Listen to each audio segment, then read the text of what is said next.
really our aspirations and ambitions are that whatever we're doing, we're using the Olympics as a leverage point to bring federal investment and jurisdictional unity around implementing things that will be powerful for the games, but more importantly, will be powerful and meaningful for the people of Los Angeles.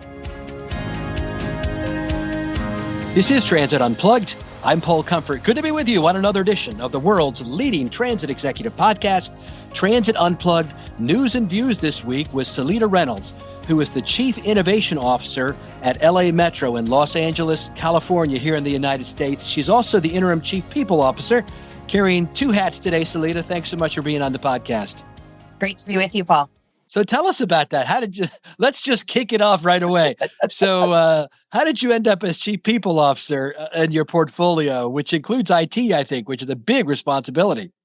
Yeah, I'm asking myself the same question these days, every morning when I wake up. But I think, in public service, if you decide that you're going to have a career in public service, it can take you in a lot of unexpected directions because there's no real opportunity for an operating agency, especially one as large as LA Metro, to hit pause on any part of what it does. And so, sometimes when you have a turnover, you have changes in personnel, and you need somebody to come in and be a pinch hitter.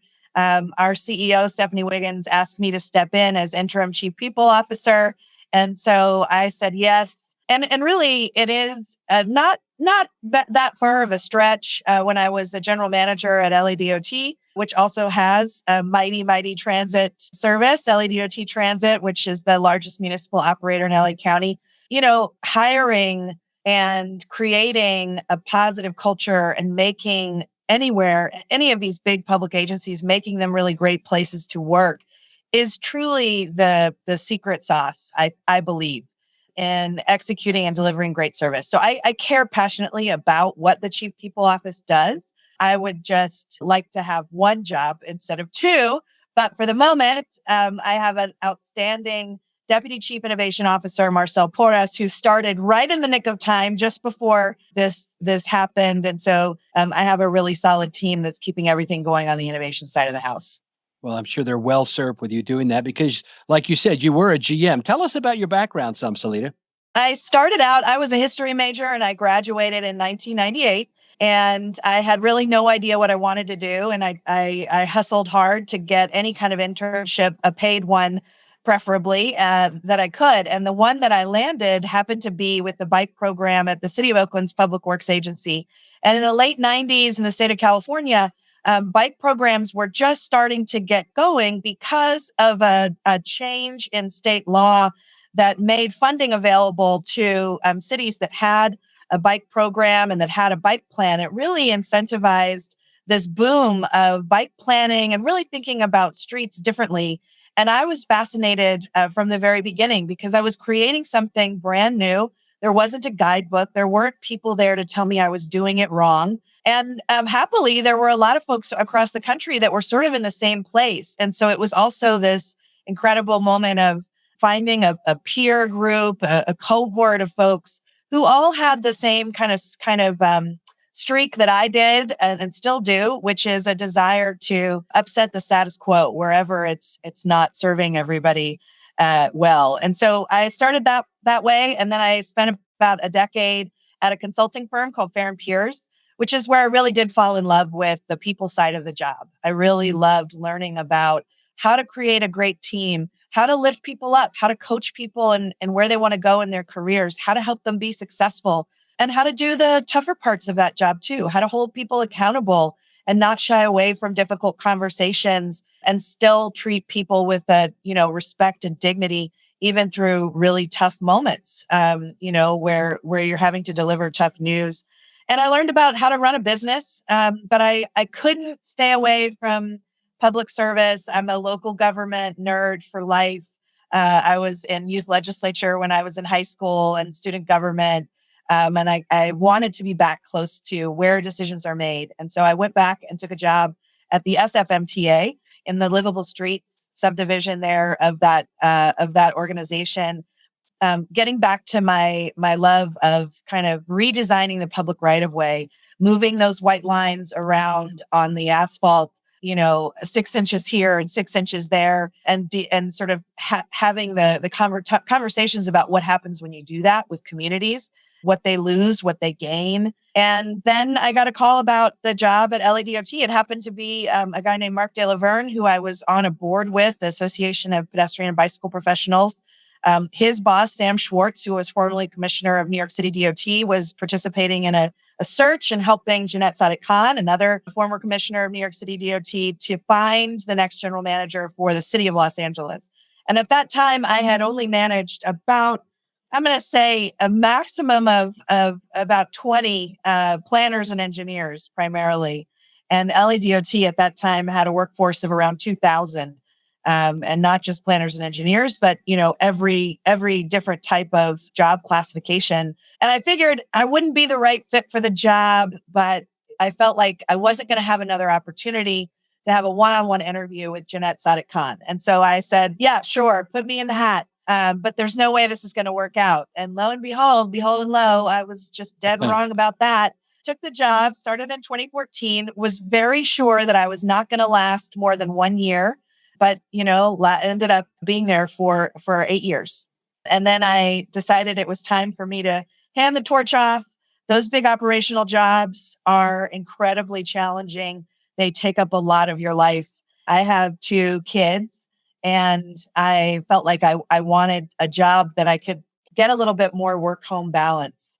And I knew there was an opening at LA Metro. And I also feel really strongly about supporting Stephanie and her leadership, and wanted to do everything I could to help LA Metro be successful. So that's how I landed here. And that lasted about 6 months before I acquired a second job.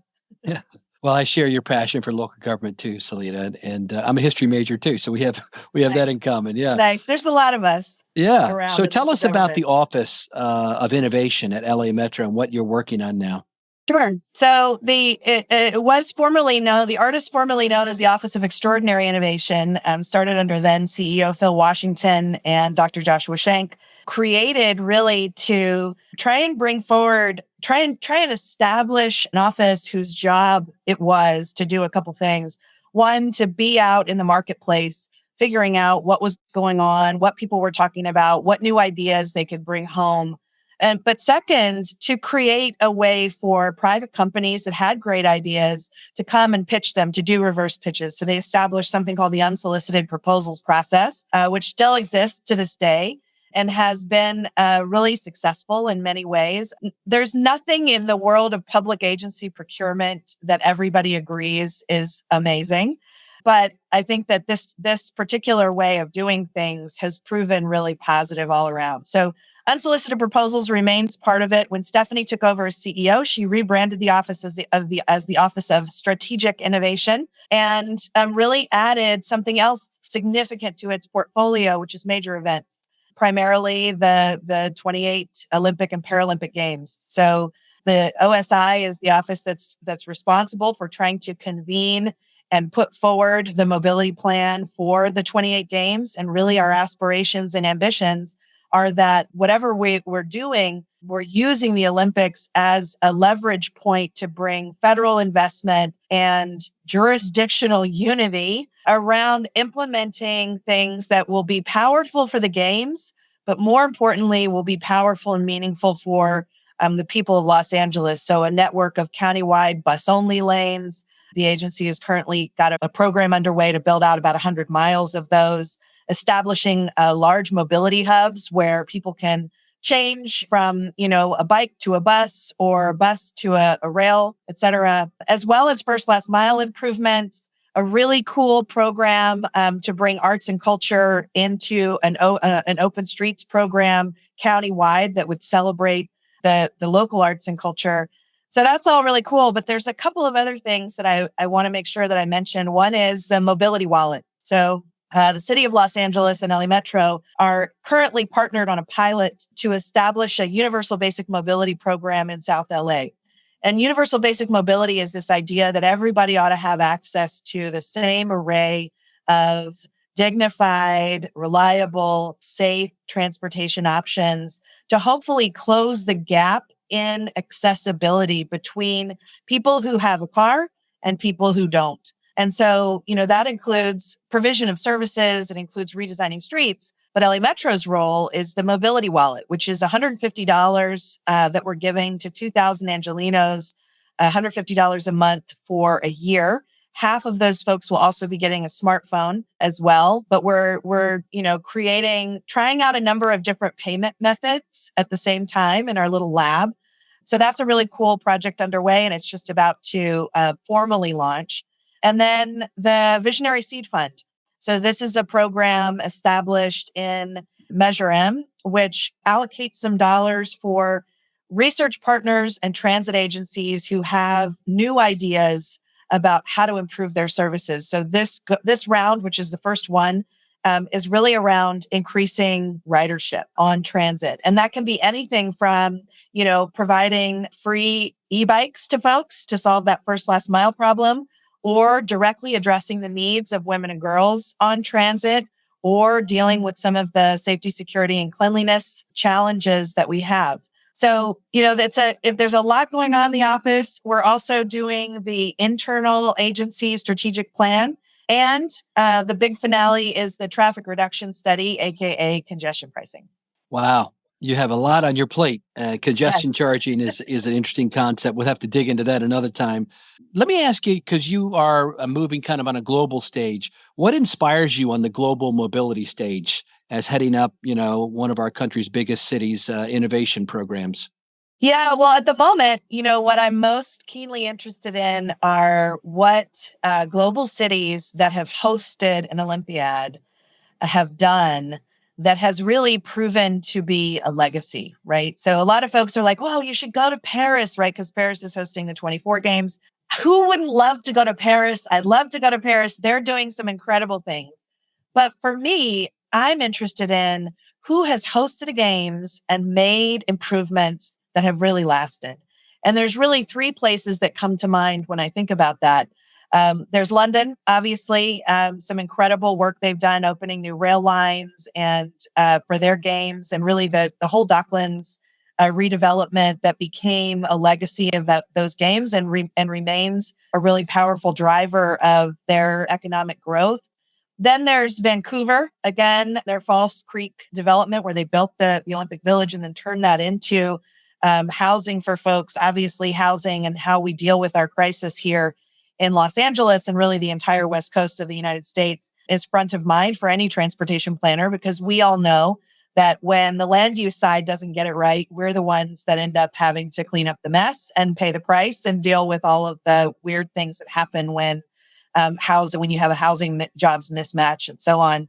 But the one that I think is most similar to Los Angeles and of most interest, given the things we're trying to do, is Rio. So what Rio did for their games, I don't know if you remember, but there were all the stories in the news about how the government had planned to build out this very ambitious subway system, and they weren't going to get it done in time. So they had to shift gears really quickly and instead focused on the build out of a network of bus rapid transit lines, which resulted in a significant mode shift that remains to this day. And those projects remain, I think, some of the best in the world when it comes to a real system of bus rapid transit. So those are the ones that are on my playlist of spots that I want to learn more about and go visit. So the Olympic Games are coming in 28 to Los Angeles, and I know you have a strategic plan getting ready for them, and you're, I'm sure, coordinating with all the other Metro Link and everybody else around there. I guess that's my last question to you is what's in the game plan for the next 4 years to get ready, other than the things you've already mentioned? Yeah, there's a really interesting sort of, as you can imagine, multiple levers, multiple things going on and on multiple timelines. But the ones I'm most interested in are those things that are going to are going to have a triple bottom line win. Yes, they're going to be powerful for the games, but they're also going to be legacy improvements that stay and that have value beyond the games, and that ideally investments that correct historic racial inequities. So neighborhoods that have been disinvested in over long periods of time for many reasons, some of them overtly racist, this is kind of the moment to bring that community into the driver's seat in kind of directing how we make those investments. And so there are buckets of projects. So there's an external group called LA 28 that's really in charge of delivering the games themselves. Their front of mind for them are the supplemental bus program. We're going to have to borrow probably about at least 1,500 or so buses from around the country to serve the spectator and workforce needs at the games. And so, where are we going to store them? How are we going to fuel them? By 2028, we're probably going to have a fleet that is battery electric, maybe hydrogen, fuel cell, and CNG all at the same time. How are we going to deal with the interoperability issues, and how are we going to take delivery of those buses? Who's going to operate those buses, right? Big logistical challenge. That is a huge work stream in and of itself. They're also interested keenly in the games route network, which is where, we're actually walling off lanes for use during the games. I'm interested in the games route network too, but not in the 80% of it or so that's on the freeways. I'm interested in how can we use the games route network to claim space for transit only lanes, to claim space that can be repurposed for protected bike lanes or for wider sidewalks. But then the other buckets are system-wide rail improvements. There's a hairball of an operational challenge called the Washington Y here, where a whole bunch of lines converge as they go into downtown and come out of downtown. Long-standing pain point for pretty much all involved. Can we solve that by closing off some streets and doing some things that maybe we might not otherwise be able to do, and demonstrate just how powerfully it improves things for people using the system? But also station improvements. The 7th Street Metro station, one of the oldest in the system, also one of the most important. You would be hard pressed when you walked around that station to feel as though the transit system is welcoming you and treating you with a high level of dignity, right? It was designed a long time ago and it needs an update. But then there are, I mentioned mobility hubs, I mentioned bus only lanes, I mentioned first last mile improvements, I mentioned the open streets projects, et cetera. There are those kinds of things as well. But the last thing I'll say is sort of I would be remiss not to mention, because we're hosting the Paralympic Games as well, there are a lot of accessibility enhancements that we're going to be focused on. But having been here, last year when the World Cup was on and witnessing all of the spontaneous street parties that were happening and viewing parties that were happening around the city, LA is going to be one of the 10 American cities that hosts the World Cup in 2026. And as I think about 2028, I'm really interested in how can we create a nimble sort of system of modular street furniture that can be easily deployed and taken in, shade sales, because shade is a big issue in a city like Los Angeles, and it's actually an equity issue, and certain neighborhoods that are hotter and have less shade and others that have more. How can we bring out the sort of movable feast where when we see where there are spontaneous parties or things, gatherings, people want to pull out a big screen and watch an event? How can we be supportive of that? How can the public right-of-way and the transportation system that collectively in this region we manage and operate and own, how can that be the stage for fellowship, for community? How can it invite people in and treat them with hospitality and generosity? And in so doing, spark people's imagination about what streets could really be and what purposes they could serve in the future. Those kinds of things, I think, are not the, big capital projects like the Purple Line extension to UCLA, which is very exciting. But for my money, if we can do those at scale, we have a chance to really transform the culture of Los Angeles and embody the best of what these games, whether it's the World Cup or the Olympic Games, what they really have the power to do, which is to bring us together and inspire us in service of what the human spirit is capable of. Wow, you got a great vision, Seleta. I can see why you're in that role. That was awesome. And you've got your plate full, as you've outlined sure for do. us. Yeah. Congratulations and best wishes to you as you carry out all those functions. You have so much going on in addition to your new role as interim chief people officer, but all the innovations you're bringing there. And we look forward to seeing your success. Thank you so much for having me. It was great to be here. Hi, I'm Elea Carey, a communications consultant who loves working with public transit agencies. In this episode, Seleta Reynolds talks about her career trajectory and the decisions she made to keep a healthy work-life balance. So let's talk for a minute about how transit marketers can plan our days and our careers to do the same. First of all, let's acknowledge that working in public transit applies unique pressures. Transit professionals take our responsibility to the public very seriously. We often tell ourselves that missing deadlines or fudging details will impact our riders, perhaps thousands of people, and we're not always wrong about that. But the riding public also needs us healthy. Marketing has many advantages for work-life balance. Marketers can often work remotely or at least have some flexibility for family and personal demands. Prevent that flexibility from pushing work into our personal hours by using reliable project management tools so you can feel reassured you're not missing anything. Start every day knowing your top priorities, placing self-care at the top of the list. Finally, marketing is a digitally driven line of work. Unplug from those electrons for a portion of every day to give your mind and eyeballs some space. If you'd like to talk more about marketing and work-life balance or anything else related to communications and public transit, look me up on LinkedIn. My first name is spelled Elea, last name Carey. And now we take you to the leadership development portion of the Transit Unplugged podcast.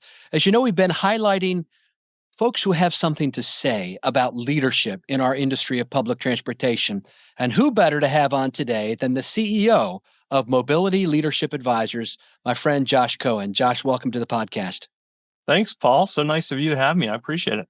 Absolutely. Josh is a longtime industry leader in the public mobility industry here in the U.S., worked for Transloc, and Josh, you had your own podcast, The Movement, for several years, didn't you?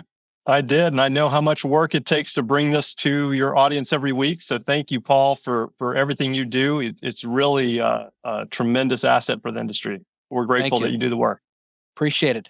As you and I were talking about in the green room, I've heard from so many people who've told me this podcast has helped them move up in their career because they are exposed to all the great leaders of our industry, kind of get to glean from them. And also, our talk about what's happening going forward in the future, kind of transit trends. So this year we've decided to add in an actual leadership development component. Since people are utilizing the podcast as a personal development tool, why not talk directly to that? And I know you've got some thoughts, Josh, on what it takes to move up in our industry or any industry. Talk to us about that. Yeah, for sure. So the backstory here is that I'm a runner. And so I've done, I think, 7 or 8 half marathons. I did my first full marathon in Philadelphia in the fall. And if you're going to run, you've got to have a stable base. And the problem was I have flat feet. And my feet were so flat that I couldn't get a stable base. So I had foot surgery 20 years ago just to give myself a stable base in my feet. And that's really kind of how I look at coaching and success and moving up in your career in the transit industry or elsewhere. And it really is about that stability, having a real stable base. And so in my mind, that stable base is made up of 3 things.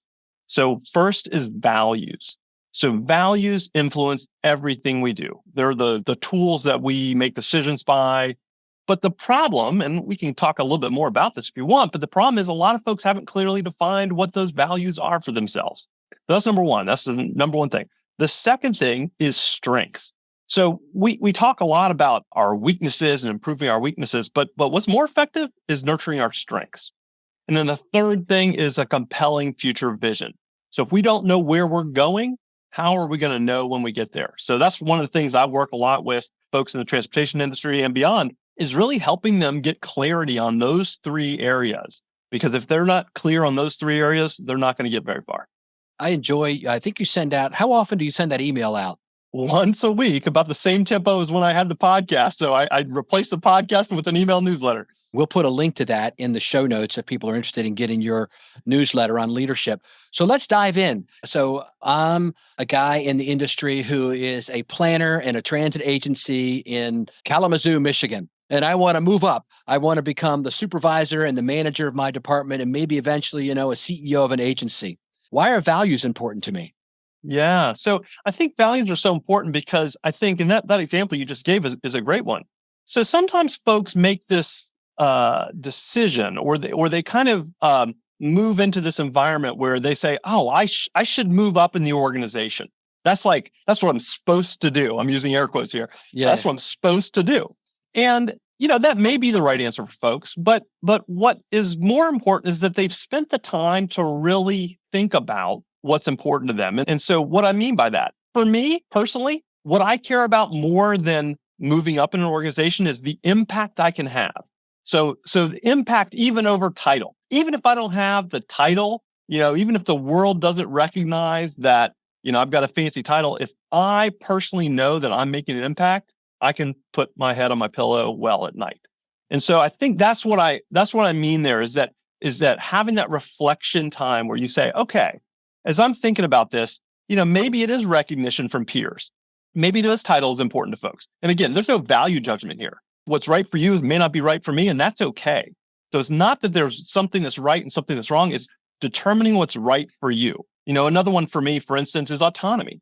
Autonomy is super important for me. And so I would not work in a role that didn't give me that autonomy. So to take that to that example you just gave with that planner, as that planner is thinking about the next steps in their career, let's say autonomy is important to them. Certain environments are going to give folks more autonomy than others. Certain roles are going to give more autonomy than others. Certain agencies are going to, have leaders that give more autonomy than others. And so understanding that that's an important value for you will help guide how you take those next steps in your career.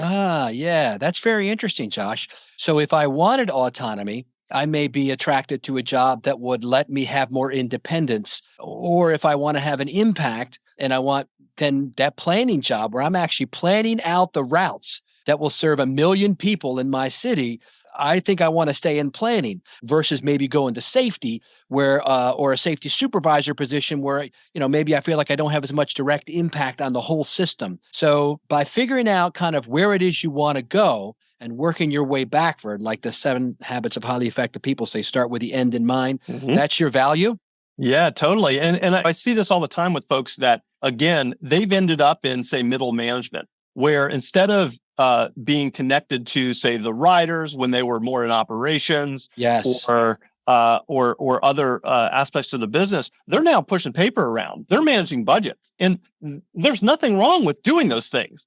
But that may not be aligned with their values, or to maybe go to that second part of that area, that tripod I talked about before, is your strengths. Let's talk about that. Yeah. Yeah. So as you move in your career, again, people tend to, like, if they haven't really thought about it, they tend to try to move up and get more pay and more responsibility and so forth. Again, nothing wrong with that. But one of the things that's super important, and with my clients, I use a program through Clifton Strengths. And it's a fantastic thing that helps go through your top strengths. And they're very individualized for you. So for instance, my top strength is learning. Now, is that any surprise why I hosted a podcast for 3 years?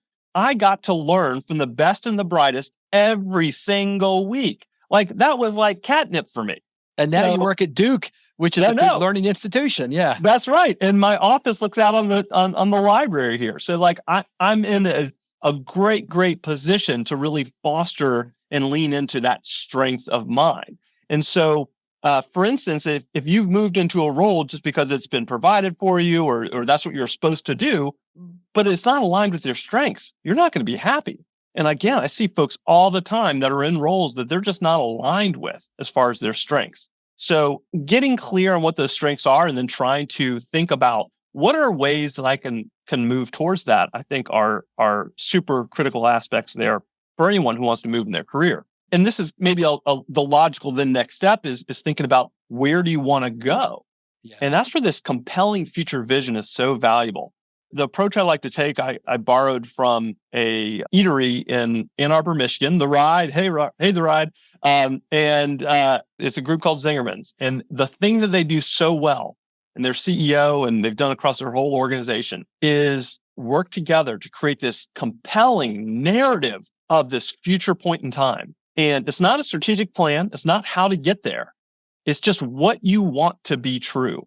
And so an example might be, it's Father's Day 2026. I wake up to hear my kids making me breakfast. I smell the bacon cooking And I strap on my running shoes because I'm preparing for a half marathon that's happening in a couple weeks. I dash out the door. As I walk out the door, I reflect on this conversation I had last week with one of my colleagues. I'm so lucky I work with such great colleagues. That's really important to me. So again, you can have this rich level of detail for this future vision. And the process of going through creating that vision really gets at, it almost uncovers some things that sometimes folks are maybe scared to admit to themselves, because folks have usually been promoted to roles because they're good at them, not necessarily because they necessarily enjoy doing it. And they're sometimes scared to say, is this really what I want to do? And so I sometimes help folks with that transition as well. How do I, if I've trained for planning, if I have a master's degree in planning, don't I have to stay there the rest of my life? No, you don't. You can do whatever you want. The future is yours, but you have to own it. You have to really think and reflect and then chart a course to get there.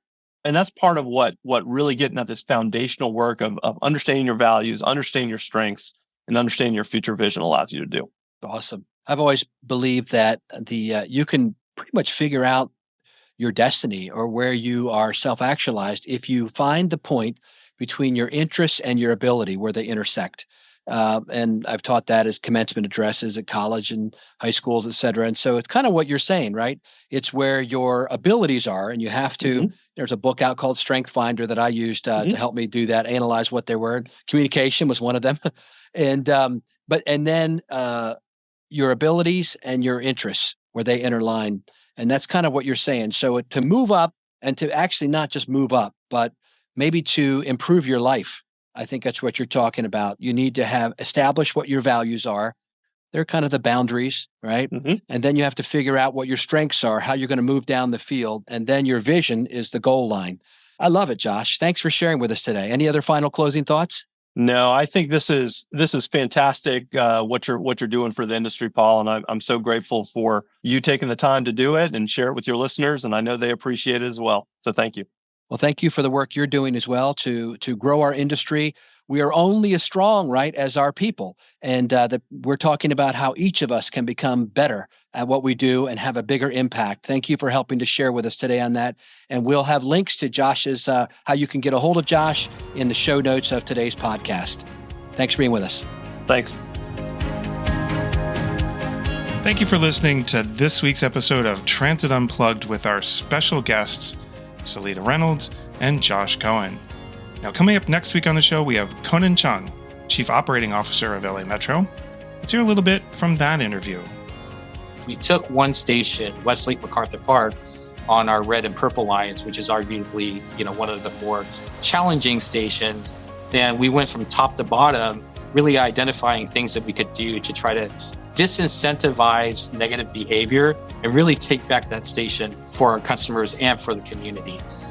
If you have a question, comment, or would like to be a guest on the show, feel free to email us at info@transitunplugged.com. Transit Unplugged is powered by Modaxo. At Modaxo, we're passionate about moving the world's people. And at Transit Unplugged, we're passionate about telling their stories. So until next week, ride safe and ride happy.